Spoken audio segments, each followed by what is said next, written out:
سورہ فصلت کی آیت نمبر 33 سے آیت نمبر 36 کی روشنی میں دعوت اللہ کا مضمون اپنے استاد محترم ڈاکٹر عبدالسمیع صاحب سے سمجھیں گے۔ میرا رب ہے، ایک تو اس اعتبار سے کہ میں نے اسے بینیفٹ لیا ہے، میں اس کی دعوت دوں گا، اور دوسرا اس کا تقاضا بھی ہے کہ میں اس کا پرچار کروں۔ فَإِذَا الَّذِي بَيْنَكَ وَبَيْنَهُ عَدَاوَةٌ كَأَنَّهُ وَلِيٌّ حَمِيمٌ، جیسے تمہارا جگری یار ہو۔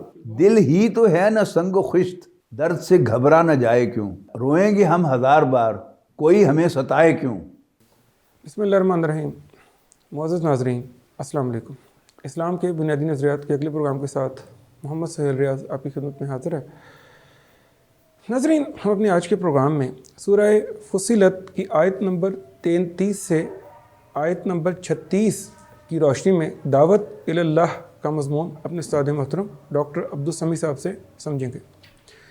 ناظرین، اس سے پہلے کہ ہم گفتگو کا آغاز کریں، میں چاہوں گا کہ میں ان آیات کا ترجمہ آپ کے سامنے پیش کر دوں، اور اس شخص سے زیادہ اچھی بات کس کی ہو سکتی ہے جو اللہ کی طرف بلائے اور نیک عمل کرے اور کہے کہ میں مسلمان ہوں۔ نیکی اور بدی برابر نہیں ہو سکتے۔ تم برائی کی مدافعت اس طریقے سے کرو جو بہترین ہے۔ تم دیکھو گے کہ وہ شخص کہ جس کے اور تمہارے درمیان دشمنی ہے وہ گویا دلی دوست بن جائے گا۔ یہ مقام حاصل نہیں ہوتا مگر انہیں جو صبر والے ہیں، اور یہ مقام بڑے نصیب والوں کو حاصل ہوتا ہے۔ اور اگر تمہیں شیطان کی طرف سے کوئی وسوسہ پہنچ ہی جائے تو اللہ کی طرف اللہ سے پناہ مانگو، بے شک اللہ سننے والا اور جاننے والا ہے۔ ناظرین، یہ 4 آیات اگر ہم ان کا شان نزول دیکھیں تو ہو سکتا ہے ان کا شان نزول اس وقت کچھ اور ہو، لیکن کیونکہ قرآن مجید اللہ تعالیٰ کی آخری الہامی کتاب ہے اور قیامت تک ہمارے لیے رہنمائی کا باعث ہے، آج کی زندگی اور آج کے حالات میں بھی ہمارے لیے بہت ہی سبق کے پہلو اپنے اندر رکھتا ہے۔ ایک چیز کا میں یہاں ذکر کرتا چلوں کہ ہمارا زندگی کا طرز عمل مجھ سمیت یہ ہے کہ ہمیں جو پڑھایا جاتا ہے یا جو ہم کرتے ہیں وہ ہے ٹٹ فار ٹیٹ، عدلے کا بدلہ۔ ڈو گڈ ہیو گڈ، یعنی اگر کوئی اچھائی کر رہا ہے تو اچھائی کا جواب اچھائی سے ہے، اور عام طور پر مجھ سمیت ہم سب کا، یا اگر سب کا نہ کہیں تو زیادہ تر لوگوں کا طرز عمل یہی ہے ہمارے معاشرے میں کہ برائی کا جواب ہم برائی سے دیتے ہیں، لیکن اللہ تعالیٰ یہاں پر یہ کہہ رہا ہے کہ برائی کی مدافعت اس طریقے سے کرو جو بہترین ہے۔ کیا یہ الفاظ آج ہم ان پر کیسے عمل کر سکتے ہیں اور یہ اپنے اندر کیا حکمت کے پہلو رکھتے ہیں، یہ ہمارے آج کے پروگرام کا موضوع ہے۔ پروگرام کا آغاز کرتے ہیں اور ڈاکٹر صاحب سے سمجھتے ہیں کہ دعوت اللہ ان روشنی میں کیسے ہم کر سکتے ہیں۔ السلام علیکم ڈاکٹر صاحب۔ وعلیکم السلام ورحمۃ اللہ۔ ڈاکٹر صاحب، یہاں پہ کہا گیا ہے سورہ فصلت کہ اس شخص سے اچھی بات کس کی ہوگی جو اللہ کی طرف بلائے۔ میں پہلا کویسچن آپ سے یہ کرنا چاہتا ہوں کہ اللہ تعالیٰ کی طرف بلانے کے لیے کیا پہلے کوئی خاص شرائط ہیں کہ یہ بندہ اللہ کی طرف دعوت دے سکتا ہے، یا کوئی عام انسان، میرے جیسا عام انسان بھی ہے، وہ کوئی کسی کو اچھی بات بتا سکتا ہے، یا جس طرح عام طور پہ لوگ یہاں یہ کہہ دیتے ہیں کہ تم یہ بات ہمیں بتا رہے ہو تم کیا کرتے ہو، تو کیا پہلے انسان کامل ہونا ضروری ہے پھر بندہ اچھائی کی دعوت دے، یا کوئی بھی دے سکتا ہے؟ بسم اللہ الرحمن الرحیم۔ سہیل صاحب، اصل میں آپ دیکھیں کہ ہم نے گزشتہ نشست میں آیات 30، 31 اور 32 پڑھی تھی۔ آغاز ہو رہا تھا ان الذین قالوا ربنا اللہ، وہ لوگ جو یہ کہتے ہیں کہ میرا رب تو اللہ ہے اور پھر اس پر ثابت قدم رہتے ہیں۔ جی بالکل۔ میں اللہ تعالیٰ کو اپنا رب مانتا ہوں، اور میں یہ محسوس کرتا ہوں کہ میں جو کچھ بھی ہوں، جو کچھ بھی مجھے ملا ہے، ساری نعمتوں کا جو اصل منبع ہے وہ میرا رب ہے جو مجھے دے رہا ہے۔ کوئی شک نہیں۔ جتنا میرے رب کے ساتھ میرا یہ تعلق گہرا ہوگا، ہو ہی نہیں سکتا کہ میں اپنے امیڈیٹ حلقے میں جہاں جہاں میرا کوئی رابطہ ہے میں اللہ کو ماننے کی دعوت دوں۔ میرا رب ہے، ایک تو اس اعتبار سے کہ میں نے اسے بینیفٹ لیا ہے، میں اس کی دعوت دوں گا، اور دوسرا اس کا تقاضا بھی ہے کہ میں اس کا پرچار کروں۔ بالکل ٹھیک ہے نا؟ تو رب ماننے کا تقاضا بھی اور رب کا تقاضا بھی ہے کہ میں اس کا پرچار کروں، کہ جس نے مجھے وجود بخشا، جو مجھے کھلاتا پلاتا، جب بیمار ہوتا ہوں تو مجھے صحت دیتا ہے، جس نے مجھے علم دیا ہے، بولنے کی طاقت دی ہے، سمجھ دی ہے، بوجھ دی ہے، تو میں اس کا پرچار کروں۔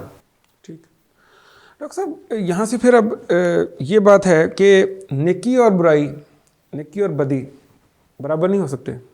اس کا یہاں کہنے کا مطلب ہم کیا لیں گے کہ اگر فرض کریں ایک بندہ ہمارے ساتھ کوئی نیکی کرتا ہے، اس کے ساتھ ہم نے نیکی کر دی تو کوئی عام بات ہے، لیکن کوئی برائی کر رہا ہے تو ہم اس کو اچھائی بندہ، آخر انسان تو پھر انسان ہے، یہ اس کے معنی آپ کیسے اصل میں اس کو آپ جوڑیں پچھلی آیت کے ساتھ۔ ٹھیک، فرمایا کہ اس سے اچھی بات کس کی ہو سکتی ہے؟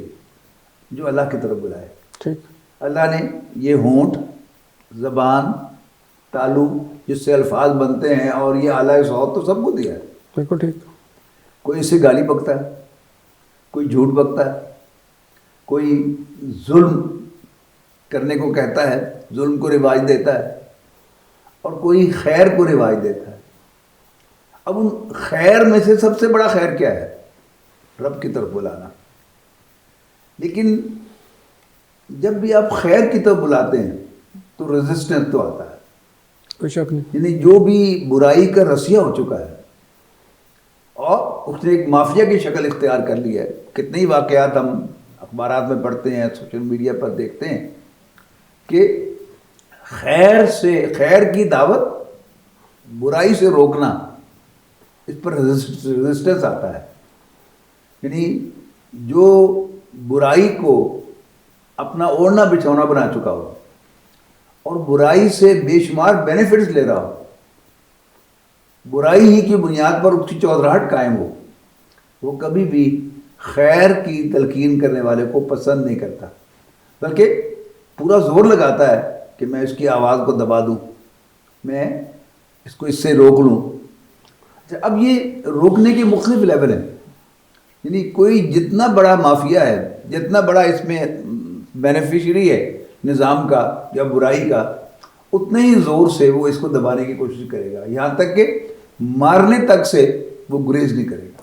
سر یہاں ایک پوائنٹ ہے کہ جس طرح ہم نے کہا نا کہ مافیا بن جائے گا، ان کی دیکھیں کامیابی تو اسی میں برائی میں ہی ہے نا۔ وہ دیکھتے ہیں کہ جی ہم کامیاب سے کامیاب ہوتے جا رہے ہیں، اور جو حق کی دعوت لے کے آیا وہ بیچارہ سڑک چھاپ قسم کا انسان ہے۔ نہیں، جو نیکی کی دعوت دے رہا ہے، بھلائی کو پھیلانے کی کوشش کر رہا ہے، وہ ہمارا سب سے بڑا دشمن ہے۔ دشمن تو ہے، لیکن اگر سوشل سٹیٹس کا بھی دیکھیں، معاملہ اس کا نیچا ہوگا عام طور پہ۔ نہیں، یہ جو ریزسٹنس ہے، یعنی سوشل سٹیٹس میں جو نیچے ہے اس کو تو وہ طاقت سے دبائے گا، بالکل دبا لیا۔ لیکن جو اعلیٰ سٹیٹس کا حامل ہے اس کو اس کے مطابق وہ ٹیکل کرنے کی کوشش کرے گا۔ ہاں، اس کو ٹیکل کرے گا، لیکن اس کو سمجھے گا یار تم ہو کیا چیز، کہ تم تو دیکھو نا ہم اتنے کامیاب ہیں اور تم تو کچھ بھی نہیں۔ لیکن اصل میں یہ سمجھ لیے بات کو کہ جو برائی کا رسیہ ہوتا ہے، برائی کا بینیفیشری ہوتا ہے، وہ سمجھ پہلے ہی دفعہ جاتا ہے کہ یہ بات جو کہہ رہا ہے یہ درست ہے، بلکہ اس سے پہلے بھی معلوم ہوتا ہے۔ بالکل ٹھیک، یہ تو پتہ ہی ہوتا ہے، چور کو پتہ ہوتا ہے میں چور ہوں، غلط ہے۔ اصل میں آپ جس معاشرے میں یہ آیات نازل ہو رہی تھی وہاں چلے جائیں۔ ہم یہ پہلے بات ڈسکس کر چکے ہیں کہ لفظ رب عربی زبان میں اللہ تعالیٰ کے لیے نہیں تھا۔ لفظ اللہ تعالیٰ کے لیے بنا تھا عربی میں، لیکن رب اللہ کے لیے نہیں بنا تھا۔ یہ ان سرداروں کے لیے تھا، ان چودھریوں کے لیے تھا کہ کانا امیہ ربا بلال، عربی میں کہیں گے کہ امیہ بن خلف حضرت بلال رضی اللہ تعالیٰ عنہ کا آقا تھا۔ اب قرآن مجید نے پہلی ہی آیت میں یہ اعلان کر دیا کہ تمہارا رب وہ ہے جس نے پیدا کیا، اور یہ مانتے تھے کہ اس کائنات کا پیدا کرنے والا اللہ تعالیٰ ہے۔ تو اب نبی اکرم صلی اللہ علیہ وسلم بنیادی طور پر کیا دعوت دے رہے تھے؟ آپ کے ساتھی کیا دعوت دے رہے تھے؟ اس رب کو ماننے کی دعوت دے رہے تھے نا، اللہ کی طرف بلا رہے تھے۔ تو اب کہنے کو یہ بڑی بینائن دعوت ہے، لیکن جس پر اس کی زد بڑھ رہی ہے وہ کون ہے؟ جو رب بنا بیٹھا ہے، لہذا وہ اس کو ریزسٹ کرے گا۔ اور صحابہ کرام پر جو تشدد ہوا اس میں ان کے عمل کو کوئی دخل نہیں تھا، صرف اس بات کو ماننے کو دخل تھا کہ وہ اللہ کو اپنا رب مانتے ہیں اور باقی سب ربوں کا انکار کرتے ہیں۔ لیکن سر تشدد کی ایک وجہ یہ بھی تو تھی کہ نا، فرض کر جو یہاں پہ اللہ تعالیٰ نے کہا ہے کہ اس کو برائی کو اس طریقے سے اس کی مدافعت کرو جو کہ بہترین ہے، یعنی ان کو برائی کا جواب برائی سے نہ دو۔ اگر وہ بھی اگر کچھ آگے سے کرتے تو جواب میں یہ بھی کہتے تو پھر وہ تو ایک تصادم کی کیفیت پیدا ہو اس جاتی ہے نا بات وہاں کو پہ. سمجھنے کے لیے حضرت عیسیٰ علیہ السلام کا ایک قول مشہور بھی ہے بائبل میں، جو موجودہ بائبل ہے اس میں ہے. اس لیے کہ حضرت عیسیٰ علیہ السلام کی زندگی میں جو اگلے مراحل تو آئے نہیں، وہ تو دعوت ہی کی سٹیج میں ان کی دعوت جو ہے، اس لیے کہ وہ تو غلط کو غلط کہتے تھے، اور جو وہاں پر ریلیجس مافیا تھا، جو فتوے فروش تھا، اور جو تورات کے اندر قطر بےبند کر رہا تھا، کٹنگ کر رہا تھا، اور اس کا حلیہ بگاڑ رہا تھا تورات کا، اس کا کچا چٹھا کھول رہے تھے عیسیٰ علیہ السلام. لہذا اسی مافیے نے حضرت عیسیٰ علیہ السلام کو اپنے خیال کے مطابق اپنی بس پڑھنے میں سولی چڑھا دی ہے، جو اللہ تعالیٰ نے بچا لیا. تو حضرت عیسیٰ علیہ السلام اس دعوت کا کیا طریقہ، مینرز کیا بتاتے ہیں، SOP کیا بتاتے ہیں، کہ یعنی اگر تم کسی کو دعوت دے رہے ہو اور کوئی جواب میں تمہارے منہ پر تھپڑ مارتا ہے تمہارے ایک گال پر، تو دوسرا گال بھی اس کو پیش کر دو. اب کہنے کو یہ بات جو ہے یہ بڑی خلاف واقعہ معلوم ہوتی ہے کہ یہ کیسے ہوگا، لیکن دعوت اس کے بغیر نہیں ہو سکتی. یہی بات ہے جو یہاں کہی گئی ہے کہ اس سے اچھی بات کس کی ہے جو اللہ کی طرف بلائے، لیکن خود بھی اکارڈنگلی عمل کرے. یعنی صرف زبان سے نہ کہہ رہا ہو کہ میرا رب اللہ ہے، اپنے عمل سے بھی ثابت کر رہا ہو کہ اللہ تعالیٰ یہ کو اپنا رب مانتا ہے، اور وہ کہے کہ میں مسلمانوں میں سے ہوں. یعنی کوئی علیحدہ فرقہ نہ بنائے اور سبمیشن کا رویہ اختیار کرے اللہ تعالیٰ کے سامنے، یہی مسلمانی ہے. بالکل ٹھیک. اس کے بعد فرمایا گیا لا تستوی الحسنۃ ولا السیئۃ، برائی اور نیکی اور برائی اپنے ایفیکٹ کے اعتبار سے، انجام کے اعتبار سے برابر نہیں. آپ کسی کے ساتھ بھلائی کریں گے تو ریباؤنڈ جو ہے وہ اچھا آئے گا، برائی کریں گے تو برا آئے گا.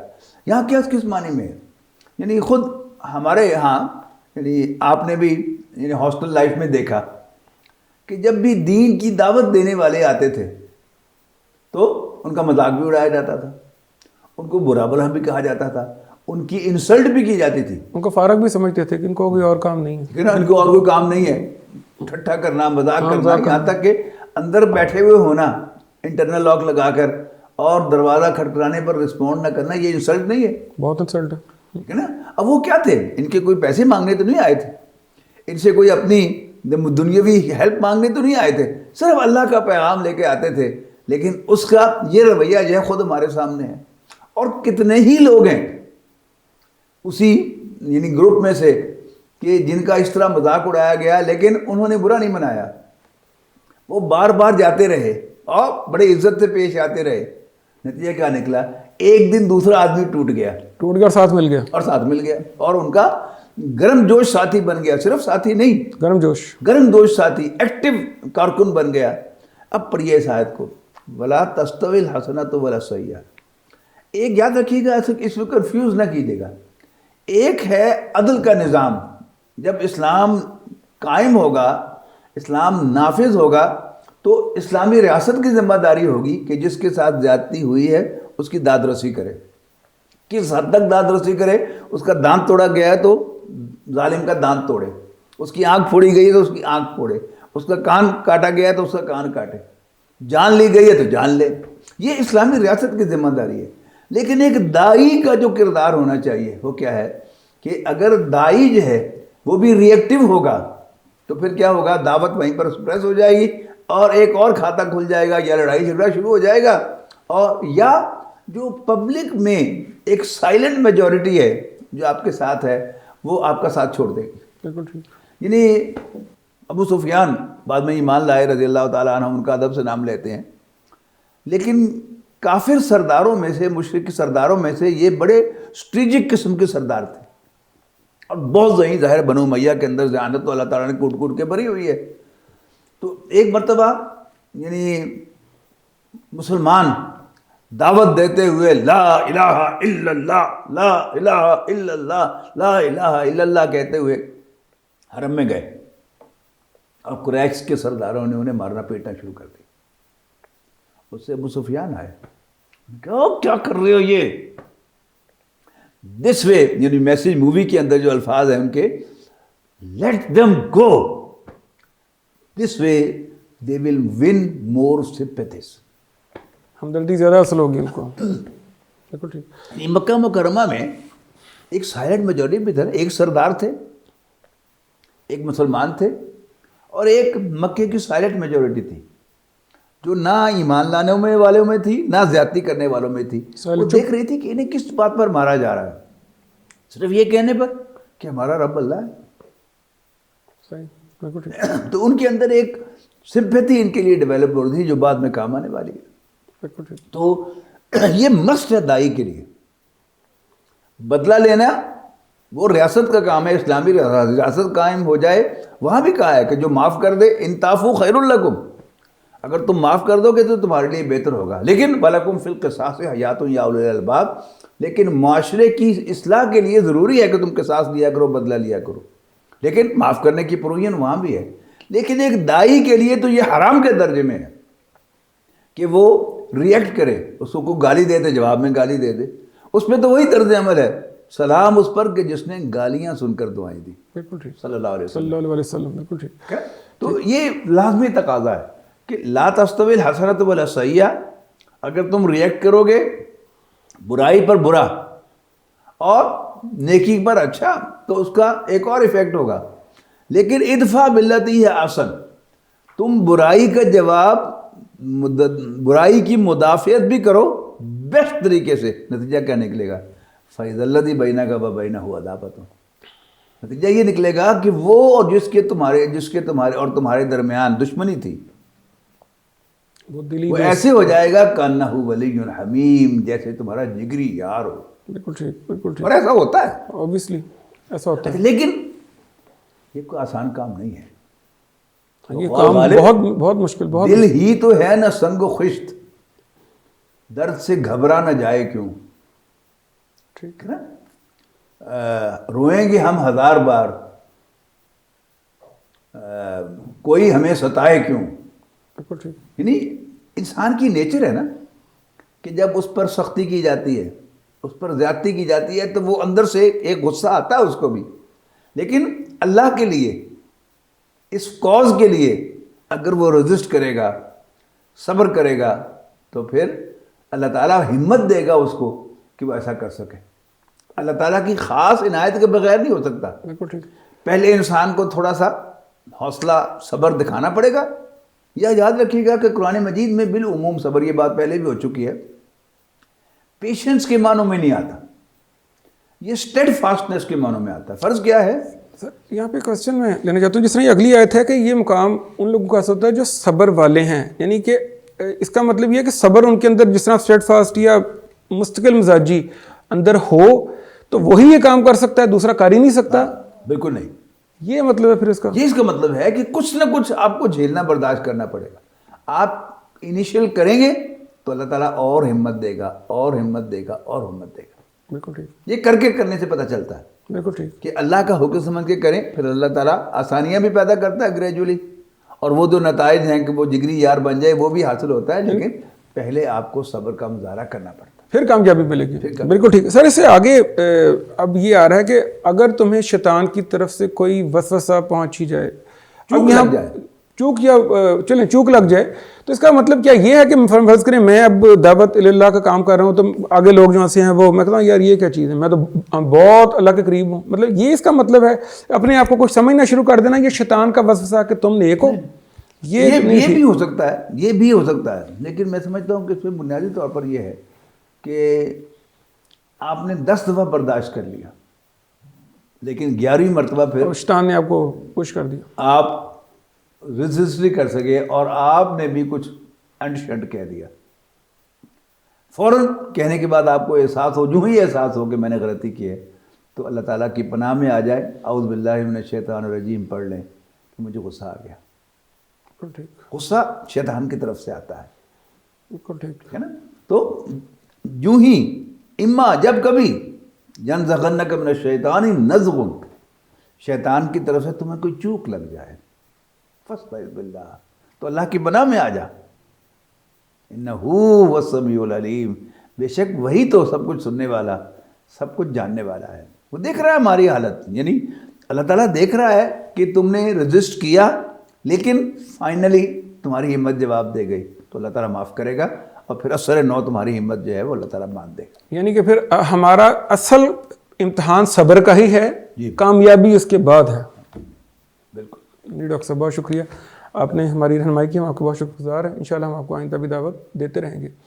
اس کے ساتھ ہی ناظرین ہمارے آج کے پروگرام کا وقت اب ختم ہوتا ہے. ناظرین سورہ فصلت, سورہ عصر, سورہ لقمان, ان کا جو بنیادی اگر سبق اکٹھا کیا جائے تو ایک بات تو واضح ہو چکی ہے کہ جب بھی آپ اچھائی کی دعوت دیں گے اور برائی سے روکیں گے تو آپ کو مزاحمت ضرور پیش آئے گی, اور آپ کو ضرور ایسی باتیں سننی پڑیں گی جو کہ آپ کی برداشت کو آزمائیں گی.